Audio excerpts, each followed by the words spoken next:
안녕하십니까. 김주성의 안식일학교 교과 묵상입니다. 2023년도 제3기 3과를 시작합니다.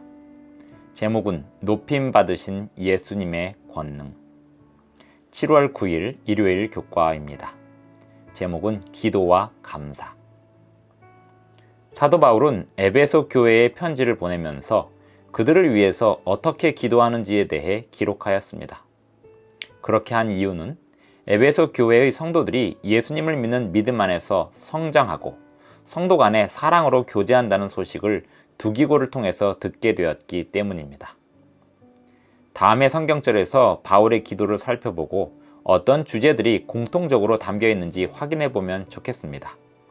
에베소서 1장 15절로 23절 그리고 3장 14절로 21절입니다.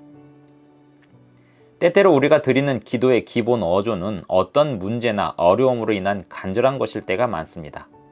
하지만 사도 바울이 에베소서에 기록한 기도를 보면 그의 기도에서는 감사가 기도의 기본 언어임을 알 수 있습니다. 하나님이 주신 복들에 대하여 하나님께 온전히 감사를 드리는 것입니다. 어떤 어려운 시련의 때에 하나님께서 어떻게 일하시는지 깨닫기를 구하면서 우리 삶의 현 상황을 변화시키시는 하나님을 찬양하는 것입니다. 드높으신 예수님의 은혜와 능력을 찬양하고 우리에게 은혜를 베푸심에 감사하는 것입니다. 기도에 관한 바울의 혁신적인 비밀이 있습니다. 기도란 찬양과 감사의 열쇠라는 것입니다. 바울은 또한 말하기를 기도할 때에 너희에 관하여 말하며 너희로 인해 감사드리는 것을 그치지 않는다고 했습니다. 기도를 그치지 않음이란 무엇을 의미할까요? 그것은 우리가 항상 하나님 앞에 기도하느라 종일 무릎 꿇고 있어야 함을 의미하는 것은 아닙니다. 그것은 하나님의 성령의 복을 따라서 행동하되 하나님의 능력과 임재를 향해 마음을 열고 하나님께 감사할 일을 항상 찾는 것을 말합니다. 그것은 곧 하나님의 임재 안에서 삶의 문제들을 다룰 준비가 되어 있음을 말하고 우리 생애를 뒤틀거나 어렵게 하는 경험들을 만날 때 언제든지 거룩한 음성을 들을 준비가 되어 있음을 말합니다. 그것은 하나님으로부터 멀리 떨어져 있지 않고 하나님과 동행하며 거룩한 이끄심에 항상 따르는 것을 말합니다. 우리는 너무도 자주 기도를 예수님의 제자됨의 길에 부차적으로 필요한 것으로 여기며 기도가 필요하다고 느낄 때만 기도하는 경향이 있습니다. 그러나 바울은 다른 관점을 보여주고 있습니다. 바울은 에베소 교인들을 위하여 기도하는 것을 매우 진지하게 하고 있으며 그들로 인해 감사하는 기도와 그들을 위해 중재하는 기도를 하고 있습니다. 바울에게 있어서 기도는 그리스도인 신앙의 핵심 사업입니다. 바울의 기도를 담은 성경절들은 기도에 대한 바울의 헌신에 비추어 우리 각자가 자신의 기도 사역을 생각하게 하는 감동적인 기도의 부름이고 초청입니다. 감사할 일에 대하여 하나님께 언제나 감사드리는 일을 잊지 않음이 얼마나 중요한지 생각해 보시기 바랍니다. 7월 10일 월요일 교과입니다. 제목은 성령의 지혜를 체험하기. 에베소서 1장 16절 17절을 보겠습니다. 내가 기도할 때에 기억하며 너희로 말미암아 감사하기를 그치지 아니하고 우리 주 예수 그리스도의 하나님 영광의 아버지께서 지혜와 계시의 영을 너희에게 주사 하나님을 알게 하시고. 바울은 자신의 기도를 기록하면서 하나님의 보좌 앞에 올리는 핵심 간구를 나타냈습니다. 성도의 생애에서 회심의 때에 성령께서 임재하심을 바울은 이미 주목했습니다. 에베소서 1장 13절 14절에서 언급하고 있습니다. 읽어보겠습니다. 그 안에서 너희도 진리의 말씀 곧 너희의 구원의 복음을 듣고 그 안에서 또한 믿어 약속의 성령으로 인치심을 받았으니 이는 우리 기업의 보증이 되사 그 얻으신 것을 속량하시고 그의 영광을 찬송하게 하려 하심이라. 그리고 이제 바울은 기도하기를 성령의 신선한 축복을 간구하고 있습니다. 이유는 예수님을 깊이 이해할 수 있도록 하는 영적 지혜를 얻게 하기 위함이었습니다. 지혜와 계시의 영을 주사 하나님을 알게 하시고 하는 기도가 그 기도입니다. 바울은 기도하기를 성령께서 성도들에게 어떤 세 가지 주제에 관하여 특별한 지혜를 주시도록 하였습니다. 에베소서 1장 17절로 19절을 보겠습니다. 우리 주 예수 그리스도의 하나님 영광의 아버지께서 지혜와 계시의 영을 너희에게 주사 하나님을 알게 하시고 너희 마음의 눈을 밝히사 그의 부르심의 소망이 무엇이며 성도 안에서 그 기업의 영광의 풍성함이 무엇이며 그의 힘의 위력으로 역사하심을 따라 믿는 우리에게 베푸신 능력의 지극히 크심이 어떠한 것을 너희로 알게 하시기를 구하노라. 한 가지 주제는 이것입니다. 바울이 성도들에게 지혜를 주시도록 기도할 때 그의 부르심의 소망이 무엇인지 알게 하시기를 기도하였습니다. 그러면서 바울은 하나님께서 그들의 구원을 위해 이미 이루신 일들을 그들이 잊지 않도록 기도하였습니다. 그리고 그들을 위해 계획하신 영광스러운 미래에 주목하도록 기도하였습니다. 또 한 가지 주제는 다음과 같습니다. 성도 안에서 그 기업의 영광의 풍성함에 대한 지혜를 주시도록 기도하면서 바울은 구약 성경에서의 성도들을 위한 하나님의 기업을 회상하였습니다. 바울은 바라기를 에베소 교회의 성도들이 하나님의 기업을 물려받았을 뿐 아니라 그들 자신이 하나님의 기업임을 알기 바랬습니다. 그리고 하나님 앞에 그들의 가치를 알기를 바랬습니다. 그리고 세 번째 주제는 이것입니다. 바울이 믿는 우리에게 베푸시는 능력의 지극히 크심에 대한 영적 지혜를 주시기를 기도할 때 생각한 것은 하나님의 능력의 위대하심을 성령의 도움으로 깨닫게 되는 것과 성도들의 경험에서 체험되는 것이었습니다. 바울의 기도에서 그 자신이 원했던 것은 성도들이 그들이 예수님 안에서 받은 것이 무엇인지를 체험하기를 바랬습니다. 믿는 우리들이 우리에게 베푸시는 능력의 지극히 크심을 어떻게 하면 더 잘 체험하게 될까요? 성령께서 역사해 주시기를 기도드립니다. 7월 11일 화요일 교과입니다. 제목은 부활의 능력 맛보기.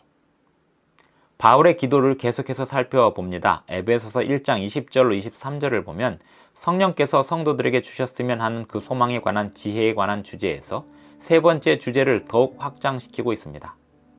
읽어보겠습니다. 그의 능력이 그리스도 안에서 역사하사 죽은 자들 가운데서 다시 살리시고 하늘에서 자기의 오른편에 앉히사 모든 통치와 권세와 능력과 주권과 이 세상뿐 아니라 오는 세상에 일컫는 모든 이름 위에 뛰어나게 하시고 또 만물을 그의 발 아래에 복종하게 하시고 그를 만물 위에 교회의 머리로 삼으셨느니라.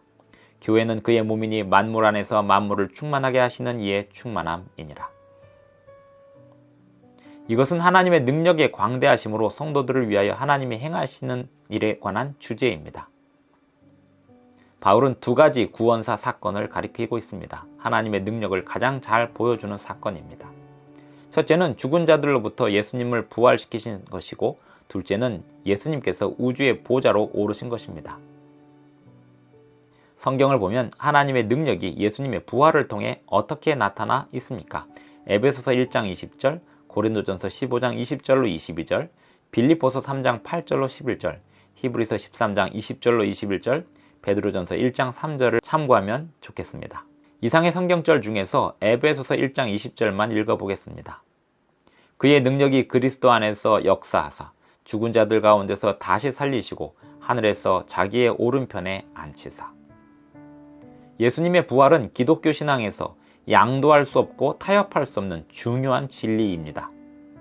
그리스도께서 부활하셨기에 충성스러운 성도들은 그리스도께서 영광스럽게 다시 오실 때 영생으로의 부활을 기다릴 수 있는 것입니다. 그리스도께서 부활하셨기에 오늘을 위한 복음의 축복을 주시는 그리스도를 바라볼 수 있는 것입니다. 이 축복에는 우리 생애에 역사하시는 성령님의 임재를 포함하고 있습니다.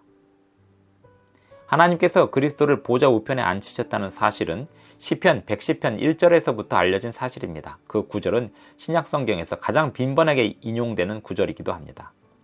그리스도께서 높임을 받으심은 에베소서에서 주목을 끄는 사실입니다. 성도들은 그리스도 예수 안에서 함께 하늘에 앉는다고 에베소서 2장 6절에도 기록하고 있습니다.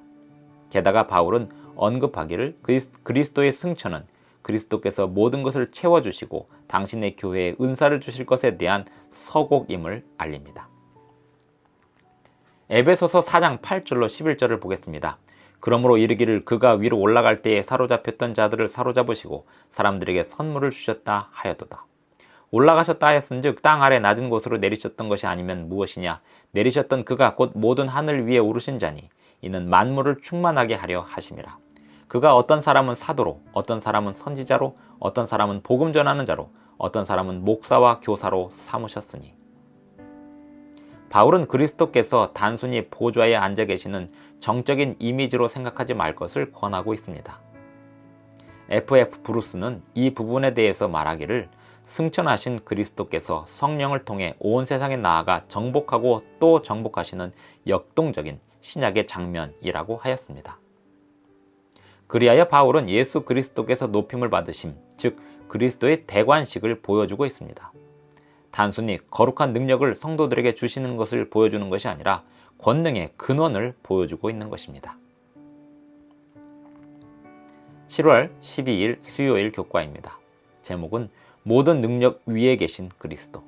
사도 바울은 예수님을 찬양했습니다. 하나님 우편인 우주의 보좌에 앉으사 모든 능력 위에 계신 그리스도 예수를 찬양하였습니다. 하나님 아버지와의 관계에서의 그리스도의 지위를 설명하면서 바울은 권세들을 향한 그리스도의 관계로 향합니다. 하나님과의 공동 통치자로서 예수님은 만물 위에 계십니다. 사도 바울이 악한 영적 권세들에 대하여 어떤 언급들을 했는지 비교해 보겠습니다. 바울이 이 권세들에 주목하는 이유가 무엇일까요? 먼저 에베소서 1장 21절을 봅니다. 모든 통치와 권세와 능력과 주권과 이 세상뿐 아니라 오는 세상에 일컫는 모든 이름 위에 뛰어나게 하시고, 이어서 2장 2절입니다. 그때 너희는 그 가운데서 행하여 이 세상 풍조를 따르고 공중의 권세 잡은 자를 따랐으니 곧 지금 불순종의 아들들 가운데서 역사하는 영이라. 6장 12절을 보겠습니다. 우리의 씨름은 혈과 육을 상대하는 것이 아니요 통치자들과 권세들과 이 어둠의 세상 주관자들과 하늘에 있는 악의 영들을 상대함이라. 사도행전 19장 11절로 20절을 보면 스게와의 7 아들 이야기가 나옵니다. 바울이 에베소에 거주할 당시 그 지역이 주술의 중심지였음을 알게 해주는 이야기입니다. 클린턴 아놀드의 글 권능과 주술, 에베소에서의 권능의 개념이라는 책에 실린 글이고 교과책에 번역된 내용을 그대로 인용해 보겠습니다. 헬레니즘 세계 전역에서 주술 행위의 가장 중요한 특성은 사실상 삶의 모든 측면에 영향력을 행사하는 영의 세계를 인식하는 것이었다. 주술사의 역할은 도움이 되는 영과 해로운 영을 구별하고 영의 고유한 작용과 상대적인 힘과 권위를 배우는 것이었다. 이러한 지식을 통해 개인의 이익을 위해 영혼을 조종할 수 있는 수단, 말 또는 글로 된 주문, 부적 등을 만들 수 있었다. 적절한 주문을 사용하면 영으로 인한 질병을 치료하거나 전차 경주에서 이길 수 있었다.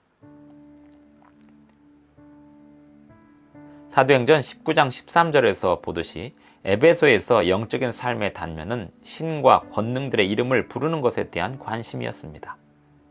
그리고 그런 관심은 오늘날에도 일부 남아 있습니다. 사도 바울은 그리스도와 그 영적 권세들과의 관계를 분명히 하고 싶어 했습니다. 존귀하신 예수님은 모든 통치와 권세와 능력과 주권보다 뛰어나십니다. 바울은 예수님의 주권을 뛰어넘는 그 어떤 권세도 없다는 것을 에베소 교인들이 알기를 바랐습니다. 그러면서 바울은 말하기를 모든 이름 위에 뛰어나게 하시고 라고 언급하였습니다. 이것은 당시 사람들이 이방 신들의 이름을 나열하던 습관을 염두에 둔 것일 수도 있습니다. 바울은 공간 개념으로부터 시간 개념으로 옮겨가면서 강조하기를 존귀하신 예수님께서 무한히 다스리심을 강조합니다. 모든 권세를 다스리시는 예수님의 통치는 이 세상뿐 아니라 오는 세상에도 적용됩니다. 오늘날은 악한 권세들이 어떤 모습으로 나타나고 있으며 우리가 그 어떤 권세에도 휘둘리지 않으려면 어떻게 해야 할까요? 모든 능력 위에 계시는 예수님을 끝까지 의지하시기 바랍니다. 산상보훈 120쪽의 글을 읽습니다. 매일의 필요를 아뢰는 기도에서 그리스도의 제자들은 모든 죄악의 권세와 지배를 초월하여 만유를 다스리는 나라를 소유하시며 그들의 아버지와 그들의 영원한 친구가 되시는 주 하나님을 바라보라는 지시를 받았다.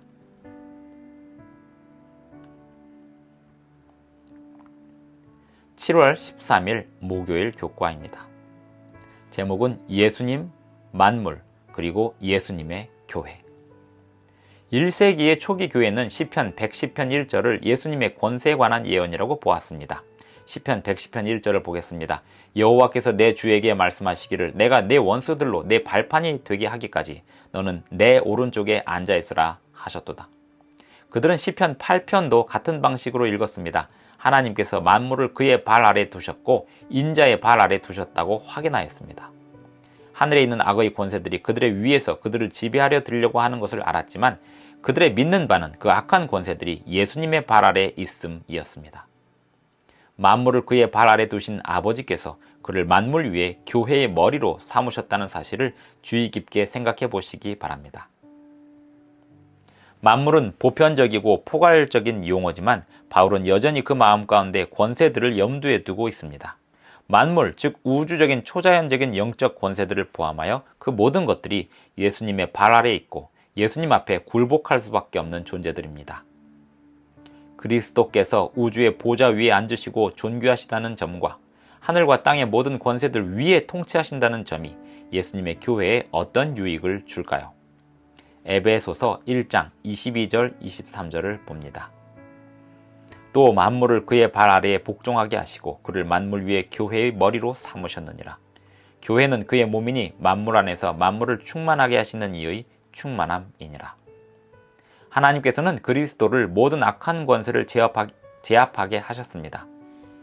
교회는 그리스도와 가까이 동일시되고 예수님께로부터 모든 필요한 것을 공급받으므로 역시 악한 권세를 이길 승리의 보증이 됩니다. 하나님의 권세는 그리스도의 부활하심과 보좌에 앉으심으로 온 우주 위에 확인되었고 교회를 위해 역사하고 있습니다. 하나님께서는 승리하신 예수님을 교회에 주셨고 교회는 하나님의 몸이라 불리우며 하나님과 연합되었습니다. 우리 성도들이 어떻게 존귀하신 그리스도를 알고 하나님의 능력을 우리의 생애에서 체험할 수 있을까요? 바울은 에베소서 1장에서 그것을 가능하게 하는 어떤 원리나 전략을 설명하지 않았습니다. 대신에 1장 22절 23절의 구절이 바울의 기도의 일부라는 사실은 시사하는 바가 있습니다. 바울은 믿기를 하나님께서 기도에 응답하시리라 믿었습니다. 바울은 그리스도 안에 나타난 하나님의 능력을 찬양함이 어떤 결과를 가져올지 확신했습니다. 그리고 하나님께서 임재하시는 가운데 신자들의 삶에 역사해 주시기를 하나님께 간구했습니다. 신자들의 삶에서 역사하시는 하나님의 능력은 교회를 섬기는 신자들의 삶에서 가장 분명하게 나타나게 되어 있습니다. 왜냐하면 교회는 그리스도의 몸이고 그리스도께서 모든 만물을 굴복시키실 수 있기 때문입니다.